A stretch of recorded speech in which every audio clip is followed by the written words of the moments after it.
Alrighty then, so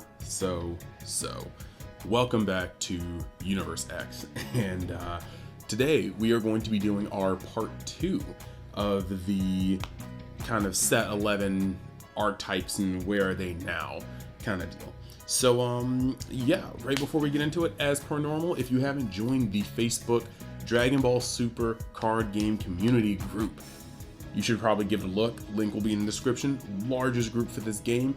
Almost nothing else you can say about that. It's just the largest form. Past that, I have a Discord trying to grow it. It's down there.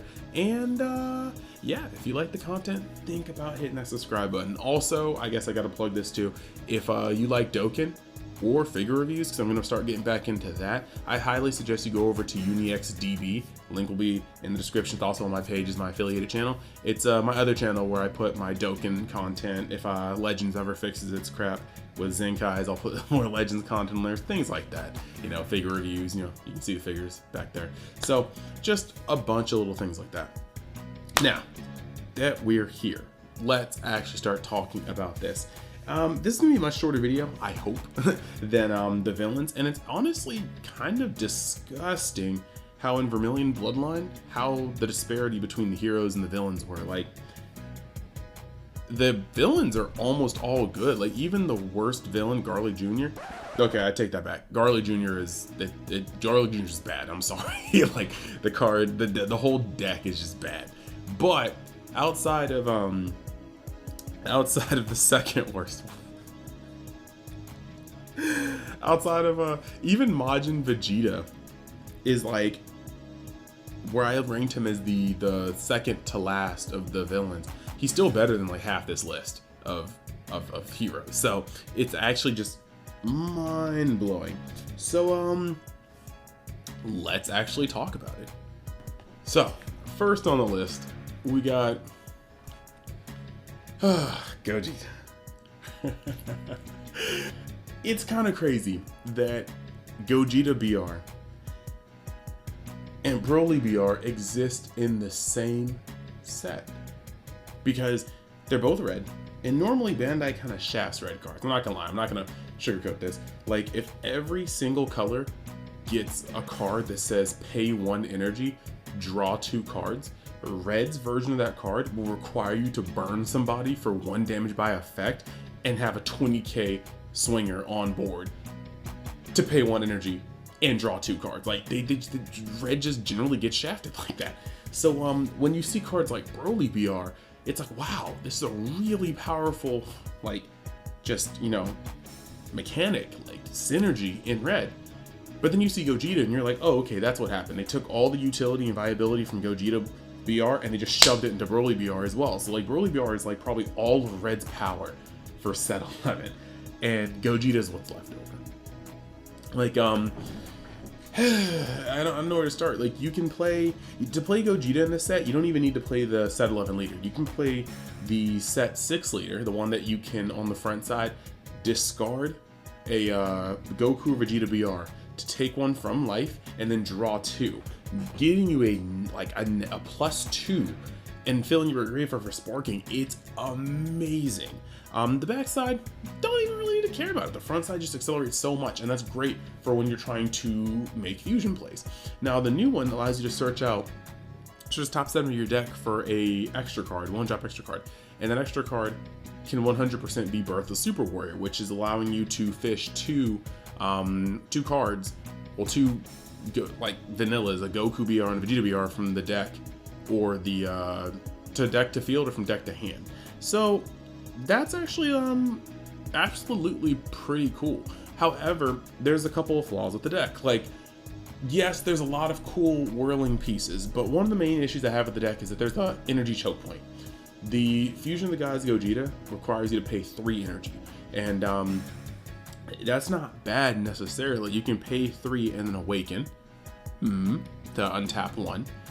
You could pay 3 and awaken with the Gogeta leader, untap more than that. You can pay 3 and then just try to protect yourself with sparking.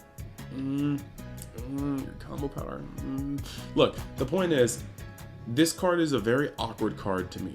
because you pay 3, and then your next play is to put another Gogeta on it that costs 6, and that Gogeta says you can't play any battle cards for the rest of the turn. Why? I don't know why either. Like, I just don't. It doesn't really make too much sense. And of course, if it didn't have that stipulation, the deck would actually have some cool staying power. Like Gogeta minuses everything on the board, and Fusion of the Gods, okay? And you've got things like Veginx, or not Veginx, Deku, who can, you know, minus something again. Like, you have a lot of minus counters in the deck, and that could allow you to do things like, I don't know, play the 8-drop from Destroyer King set 6 and burn your opponent for 2 very early on. However, because it tells you that you can't play any other battle card that turn, you can't EX evolve, meaning you have to get up to 3 energy, play this card that's actually pretty vulnerable, because while it can't be KO'd, it most certainly can be warped off the field. And it's not like we have a bunch of cards in the game that currently are warping cards off the field. And basically, it just kind of hurts in general. And that stop point is kind of weird. What makes it worse is that they made an EX booster, and Gogeta was like the only deck that didn't get better. Like, I was like, ooh, I saw a Gogeta card. I was like, he's a fusion. Maybe he's gonna be a segue into the 8-drop, and he's gonna be able to not have to have you have that weird stopgap on turn 3, and then you can't play any more battle. Nope. Psych. He's a 3-drop, but he gets fused for free and draws you a card, and he costs 3 energy.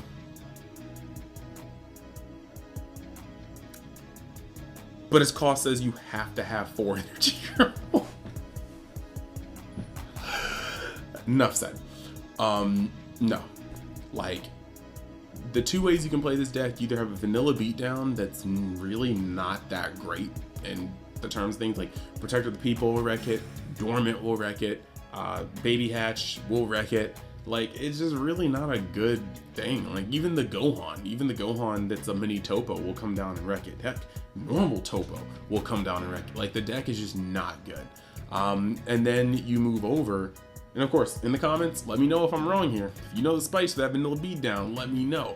But then you have the combo-oriented version, which is a lot more fun. You're throwing out fusions, Dekus, and Gogetas left and right, but like I said, that stopgap is rough. You tap out on turn 3 to play Gogeta Fusion of the Gods. If you don't play Gogeta Fusion of the Gods on turn 3, I don't know what your turn 3 really is, because it's probably super weak and not efficient at all. And then you have to wait until turn 4 and hope that they don't warp your Gogeta off the board to then evolve them, because if you got to play another one, you still can't summon for no.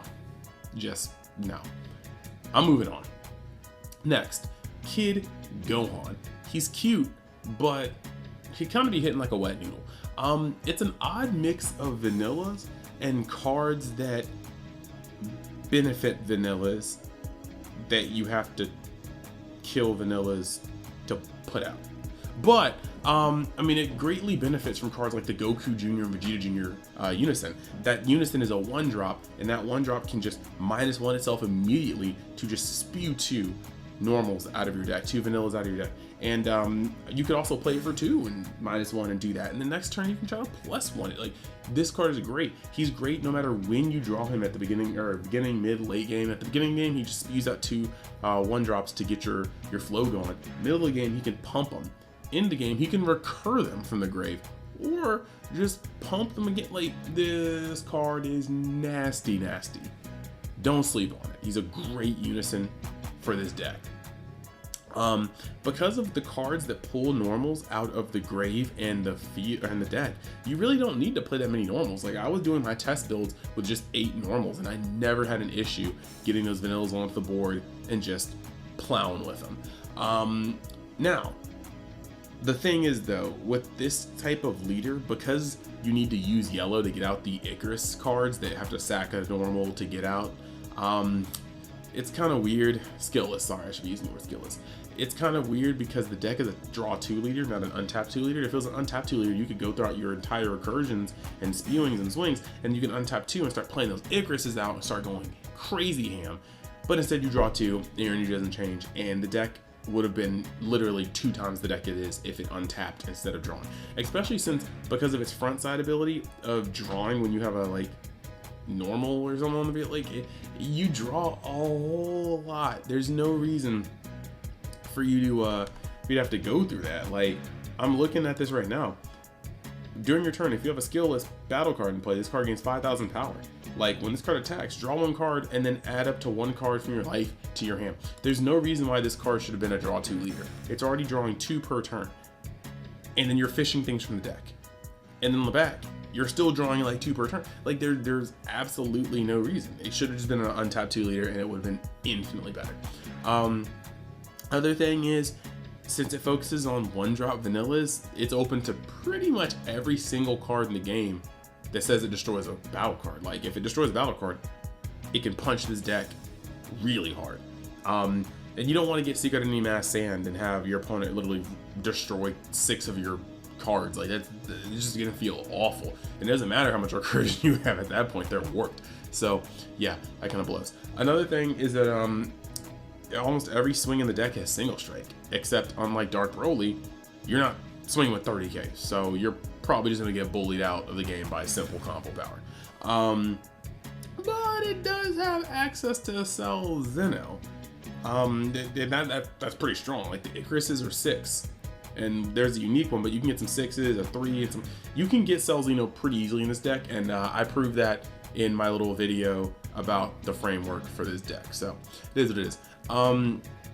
In the conclusion, it draws a lot of cards. You weenie slap people in the face,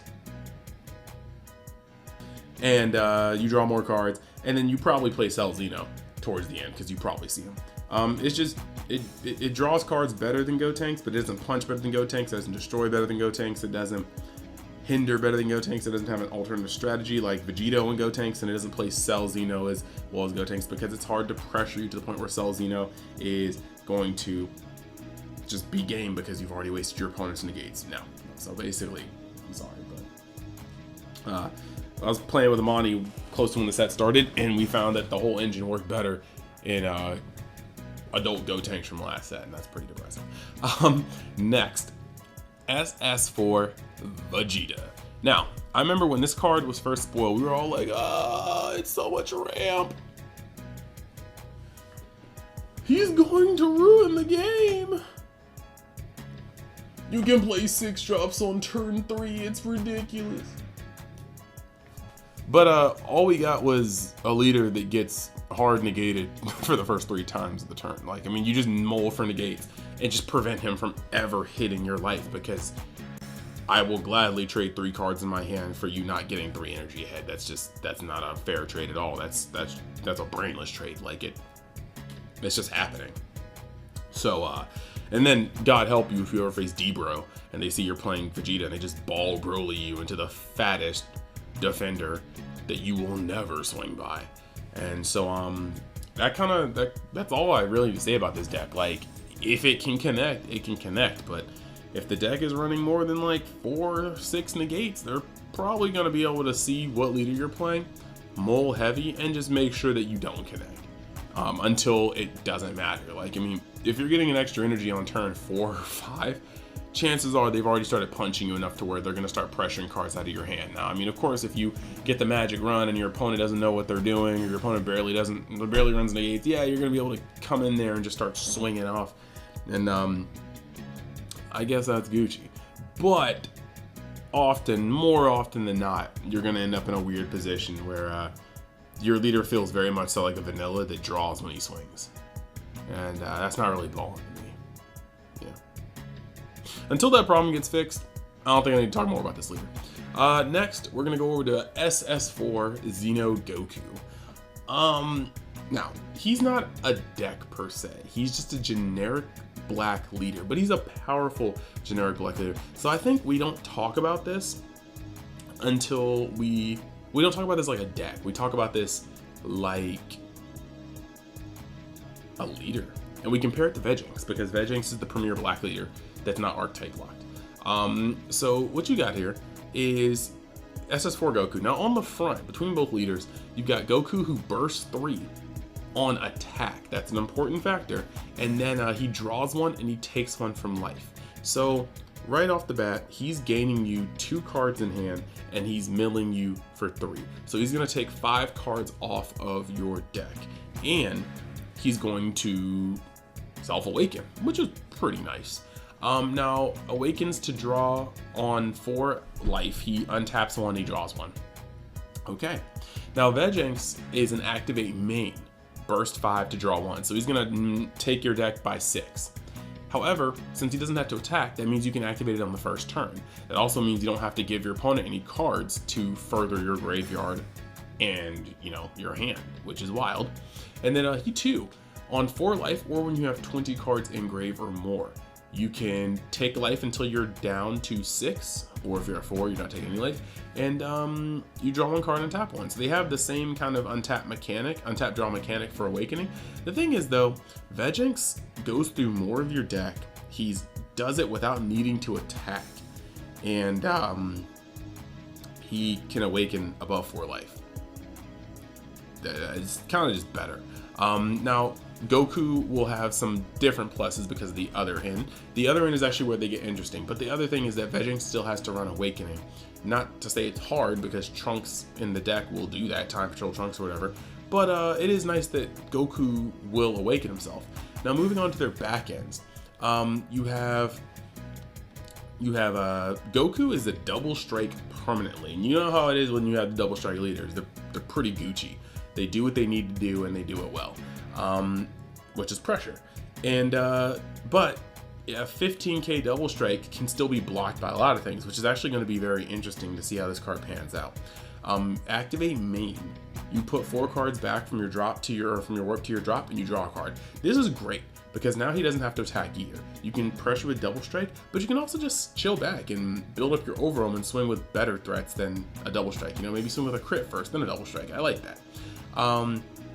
Now he's got plus 5k for every 8 cards in warp.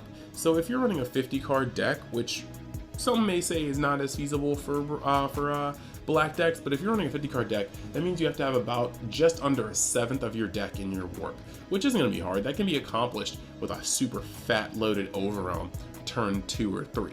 But it's very cool to know that he could be swinging for 15k. You push a little further, you get 16 cards out in your warp, he will be hitting your opponent straight up for 25k double strike as a leader, and that's monstrous. That's where this card gets really, really good. And the fact that not only does he have double strike, but he pumps himself. Now, Gotenks has almost infinite playability as long as you don't overwhelm too many times. You know, if you sparking 20, if you deck out, you just shuffle your stuff back in. So you can kind of count your cards and realize where you're going with that. And that's kind of wild because everything goes back in. He's going to be able to recycle anything in that graveyard. And that's actually a unique skill that nothing else in the game has even come close to replicating. Kind of wild. He's got to draw 1 and then mill 5. They swap it specifically so your opponent can shark you if you don't play with the deck enough and you mill 5, draw 1. That's not the effect. Judge. And it is what it is. So that's kind of that. But he draws 1, mills 5s, and gives a unison double strike, which you probably already have in the field because you came out for free through mill. And that's pretty relevant. And if you don't even have to use Gotenks, you don't have to use Gotenks Fusion of Friendship. Like, let's say you have like a Gohan, the power beyond the infinite. If he's ready to blow and you give him double strike, and then he goes up to 20k dual attack, that's a lot of pressure. 20k dual attack double strike is very, very pressure. So yeah, this card is kind of, Gotenks I think is still just better, but Gotenks isn't good with too heavy of an overwhelm deck because he won't ever really utilize that sparking 20 effect. Whereas this Goku is a very, very, very powerful generic black leader, and the better black cards get in the future, the better he's going to be. Now, the last one is set 11 Gotenks, no surprise here. However, it's very odd because Gotenks doesn't necessarily, yes, he's one of the sturdiest decks in the entire set, in the entire format right now. Well, I'm gonna say the format because it's definitely not the set. This set only gave us the leader, the Vegeta Unison, and the 5-drop that nobody really uses too much. Well, granted, okay, let me back this up. The bricks were all outside of set 11, but the mortar is in set 11. Like set 11 had the leader. Set 11 had the unison that sparked the leader off. Set 11 had the kids that could search faultless and themselves. Like set 11 had a whole lot of stuff that just made everything come together. But the bricks, Reaper, Dormant, Faultless, those all came out in extra packs in the previous set. So Gotenks, the cards in Gotenks, it just feels like they were almost just made to link everything together.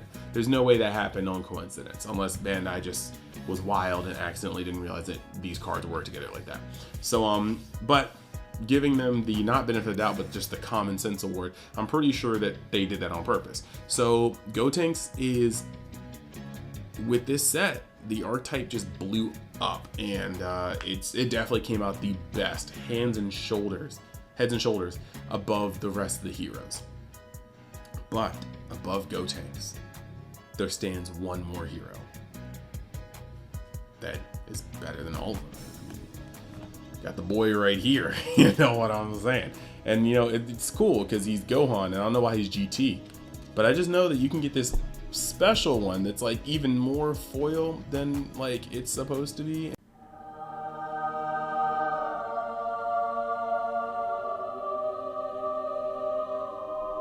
And it just looks so good, so shiny. So I mean, on his front side, he summons Dad, and that's cool. You don't really do anything, but it's Gohan, so it's already cool. And then the art for Super Saiyan 4 is really high. You don't even need to worry about the effect, really, because he's Gohan. Like, why would you not play that? And it comes in a very, very foil, like starter deck rare, which is even cooler.